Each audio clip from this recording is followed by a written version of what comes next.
কিন্তু আমি মুসলিম হিসেবে জন্ম নিতে চাইনি। তার মানে আপনি একটি নতুন ধর্ম আনতে চান? আমি কোনো ধর্ম বানাতে যাচ্ছি না। দাঁড়ান, ঠিক আছে, কিন্তু পয়েন্টটা হলো আমি সঠিক উত্তর পাইনি, কারণ ওটা মিডিয়া না। আপনার মুখ বন্ধ করুন। তৃতীয়বারের মতো বলছি, শুনুন, আপনি আমার সাথে এমন আনতে চান? আমি কোনো ধর্ম বানাতে যাচ্ছি না। আমি শুধু আমার মস্তিষ্ক অনুসরণ করছি, কারণ আমি জানি ঈশ্বর আমাদের একটি মস্তিষ্ক দিয়েছেন। তাই আমি বই অনুসরণ করে আমার মনকে ব্যস্ত রাখিনি। কিন্তু আমি সবসময়, যখন আমার 10 বছর বয়স ছিল, তখন শুধু ভাবতাম ভাবতাম ভাবতাম, এমনকি এখন পর্যন্ত। তাই আমি অনুসরণ করার চেষ্টা করি। ভাই ভাবছেন, তিনি বলছেন ঈশ্বর যতক্ষণ না পাথর হয়, তো কে আপনাকে বলল পাথর ঈশ্বর না? যাই হোক, আমি আপনার মৌলিক প্রশ্নের উত্তর দেব। আপনার মৌলিক প্রশ্ন হলো যে মুসলিমরা পারস্যে এসেছিল এবং তারা জয় করেছিল এবং তারা মানুষকে ইসলাম গ্রহণ করতে বাধ্য করেছিল। তাই কারো জোর করা উচিত নয় এবং আমি আপনার সাথে একমত। লক্ষণীয় বিষয় হলো যে আজ মিডিয়া প্রচার করে যে ইসলাম তরবারির মাধ্যমে ছড়িয়েছে। আমি অবগত যে মুসলিম সম্প্রদায়ের কিছু কুলাঙ্গার আছে এবং এমন কিছু মুসলিম শাসক আছেন যারা ভুল কাজ করেছেন, কিন্তু সামগ্রিকভাবে ইসলাম কখনোই তরবারির মাধ্যমে ছড়ায়নি। ইসলাম কখনোই তরবারির মাধ্যমে ছড়ায়নি, তরবারির মাধ্যমে ছড়িয়েছে। তরবারি, সোর্ড মানে জোর। হ্যাঁ, যেমন আপনি বললেন মুসলিমরা এসেছিল এবং পারস্য জয় করেছিল ইত্যাদি।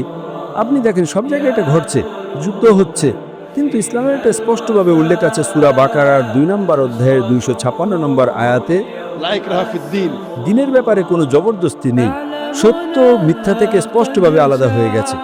আজ আমরা যা দেখি, যদি আমরা বিশ্লেষণ করি, যে আমরা মুসলিমরা আরব ভূখণ্ডের প্রভু ছিলাম 1400 বছরের বেশি সময় ধরে। গত 1400 বছর ধরে মুসলিমরা আরব ভূমির শাসক ছিল। কয়েক বছরের জন্য ব্রিটিশরা এসেছিল, কয়েক বছরের জন্য ফরাসিরা এসেছিল, কিন্তু সামগ্রিকভাবে মুসলিমরাই আরব ভূমির শাসক ছিল। তবুও আজ 90 লাখেরও বেশি খ্রিস্টান আছে যারা কপ্টিক খ্রিস্টান। এর মানে তারা প্রজন্মের পর প্রজন্ম ধরে খ্রিস্টান।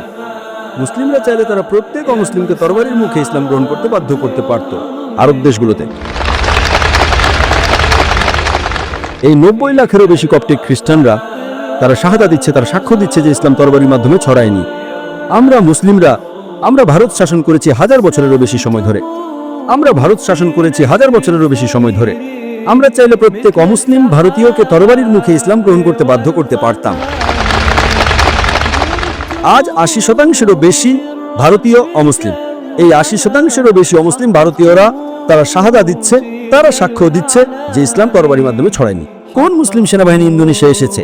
ইন্দোনেশিয়ায় আজ যে কোনো দেশের চেয়ে সবচেয়ে বেশি সংখ্যক মুসলিম রয়েছে, 20 কোটি বা 200 মিলিয়নেরও বেশি মুসলিম।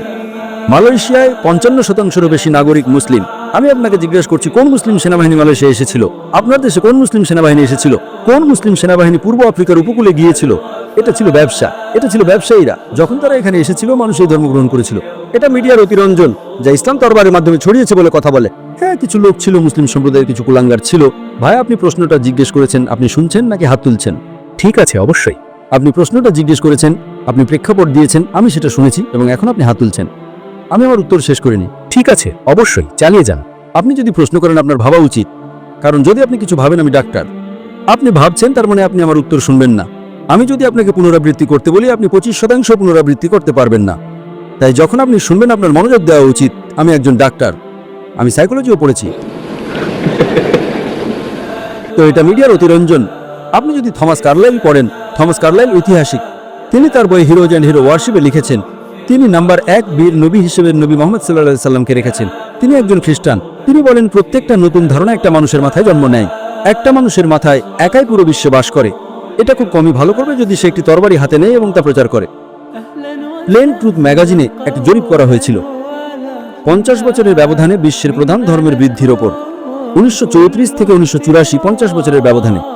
50 বছরের ব্যবধানে এটা রিডার্স ডাইজেস্ট অ্যালমানাক ইয়ারবুক 1984-তে এসেছিল। নাম্বার 1 ধর্মে সর্বাধিক বৃদ্ধি হলো ইসলাম, 235%। খ্রিস্টান ধর্ম মাত্র 47%। আমি আপনাকে জিজ্ঞেস করছি, কোন যুদ্ধ হয়েছিল 1934 এবং 1984-র মধ্যে যা অমুসলিমদের ইসলাম গ্রহণ করতে বাধ্য করেছিল? কোন যুদ্ধ? আজ অতীতবাদ দিন। আজ আমেরিকায় সবচেয়ে দ্রুত প্রসারিত ধর্ম হলো ইসলাম। ইউরোপীয় সবচেয়ে দ্রুত প্রসারিত ধর্ম হলো ইসলাম। আমি আপনাকে জিজ্ঞেস করছি, কে আমেরিকানদের ইসলাম গ্রহণ করতে বাধ্য করছে? কে ইউরোপীয়দের ইসলাম গ্রহণ করতে বাধ্য করছে? আপনি সেখানে জন্মাননি। আপনি কি অতীতে উপস্থিত ছিলেন? আরবরা আমার দেশে এসেছিল এবং জোর করেছিল। আপনি কোথায় উপস্থিত ছিলেন? এটা ইতিহাস। ইতিহাসের অনেক কিছুই মিথ্যা। তো সেটাই ঠিক আছে, দাঁড়ান। ঠিক আছে। একজন বিখ্যাত ঐতিহাসিক ডি লেসিওলিয়েরি তিনি তার বই ইসলাম এট দ্য ক্রস রোডসের 8 নম্বর পৃষ্ঠায় লিখেছেন, তিনি বলেন ইতিহাস এটা পরিষ্কার করে দেয় যে ধর্মান্ধ মুসলিমদের বিশ্বজুড়ে ছড়িয়ে পড়া এবং তরবারির মুখে ইসলাম চাপিয়ে দেওয়ার লেজেন্ড বা কিংবদন্তি হলো সবচেয়ে আজগবি এবং উদ্ভট মিথ যা ঐতিহাসিকরা পুনরাবৃত্তি করেছেন। কে এটা বলে? ডি লেসিওলিয়েরি। ইতিহাস এটা পরিষ্কার করে দেয় যে বিজিত জাতিদের উপর ধর্মান্ধ মুসলিমদের তরবারির মুখে ইসলাম চাপিয়ে দেওয়ার লিজেন্ড বা কিংবদন্তি হলো সবচেয়ে আজগবি এবং উদ্ভট মিথ যা ঐতিহাসিকরা পুনরাবৃত্তি করেছেন। এটা আজ শুধু মিডিয়াতে মুসলিম সন্ত্রাসী। আমি আপনাকে জিজ্ঞেস করছি, এই দেশে কোনো মুসলিম কি আপনাকে আক্রমণ করেছে? না, কখনোই না। কিন্তু মিডিয়া বলে মুসলিমরা সন্ত্রাসী। হ্যাঁ, মিডিয়া শুধুই বাজে বলে। হ্যাঁ, একইভাবে আপনার ইতিহাসও বাজে কথা। যখন মিডিয়া বাজে কথা, তখন ইতিহাসও বাজে কথা। কিছু সঠিক, কিছু ভুল। সে কারণে যদি আপনি উত্তর শোনেন, আমি আমার উত্তর শেষ করতে চাই ডক্টর অ্যাডাম পিয়ারসনের একটি উদ্ধৃতি দিয়ে। ডক্টর অ্যাডাম পিয়ারসন বলেন যে যারা চিন্তা করে যে একদিন পারমাণবিক অস্ত্র আরবদের হাতে পড়বে, তারা বুঝতে ব্যর্থ হয় যে ইসলামিক বোমা ইতিমধ্যেই ফেলা হয়ে গেছে।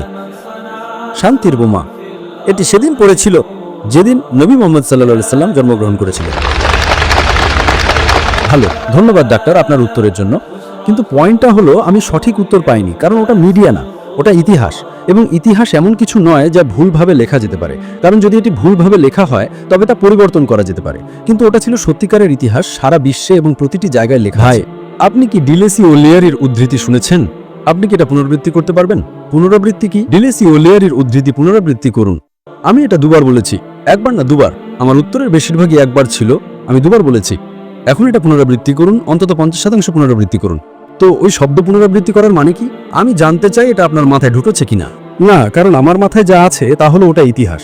প্রথম কথা, আমি আপনাকে জিজ্ঞেস করছি আপনি কি ওই বিবৃতিটা পুনরাবৃত্তি করতে পারবেন? যে উত্তরটা আমি আগে দিয়েছি আপনি পুনরাবৃত্তি করতে পারবেন না, তার মানে আমার উত্তর পুনরাবৃত্তি করা অর্থহীন। আপনি আমার কথা শুনছেন না, আপনি কিছু ভাবছেন। আমি আপনার কথা শুনছি। আপনি বলছেন যে ওটা মিডিয়া, ওটা মিথ্যা, ওটা ইতিহাস। আপনি কি পুনরাবৃত্তি করতে পারবেন? আপনি কি ডি লেসিওলিয়েরির বিবৃতি পুনরাবৃত্তি করতে পারবেন? একজন খুব বিখ্যাত ঐতিহাসিক। না, আমি পারি না, আমি পারবো না। আমি এটা তৃতীয়বারের মতো বলছি, শুনুন, এটা শুনুন এবং লাইনের পিছনে যান। ডি লেসিওলিয়েরি বলেন যে ইতিহাস এটা পরিষ্কার করে দেয় বিজিত জাতিগুলোর উপর ধর্মান্ধ মুসলিমদের তরবারির মুখে ইসলাম চাপিয়ে দেওয়ার কিংবদন্তি হলো সবচেয়ে আজগুবি ও উদ্ভট মিথ যা ঐতিহাসিকরা কখনো পুনরাবৃত্তি করেছেন। ডি লেসিওলিয়েরি বলছেন ইতিহাস মিথ্যা বলে আসছে, আর আপনি বলছেন ইতিহাস, আমি ইতিহাসে বিশ্বাস করি। ডি লেসিওলিয়েরি বলছেন যে ইতিহাস যা বলে যে মুসলিমরা তরবারির মুখে ইসলাম চাপিয়ে দিচ্ছে তা হলো সবচেয়ে আজগুবি ও উদ্ভট মিথ যা ঐতিহাসিকরা কখনো পুনরাবৃত্তি করেছেন। তাই আপনি মিথ বা কল্পকাহিনী দ্বারা প্রভাবিত হয়েছেন। তাই এখন এটা ভাবুন এটা একটা মিথ এবং এটা ভুলে যান এবং সত্যে বিশ্বাস করুন। সত্য হলো আপনি কোরআন পড়েন এবং ইনশাআল্লাহ আমি চাই আপনি ইসলামে ফিরে আসুন, আপনার মা বাবার ধর্মে ফিরে আসুন ইনশাআল্লাহ। ঠিক আছে, ধন্যবাদ।